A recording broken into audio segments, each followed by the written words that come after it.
இப்போ இஸ்ன்னு ஒரு சென்டென்ஸ் ஆரம்பித்தா அது question, yes or no question. இப்போ இஸ்ன்னு ஆரம்பித்தா என்னென்ன சப்ஜெக்ட் வரும் இதை நீங்கள் ஞாபகம் வச்சுக்கணும்.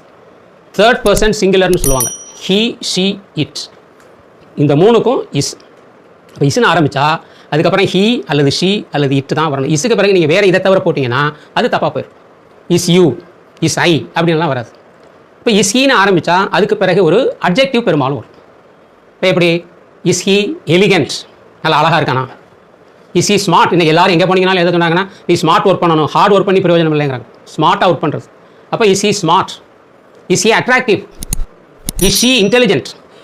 ஆனால் பொண்ணை பொறுத்த மட்டும் இன்டெலிஜென்ட்டை விட பியூட்டி தான் அதிகம் பார்ப்பாங்க. அப்போ இஸ் ஷீ பியூட்டிஃபுல்.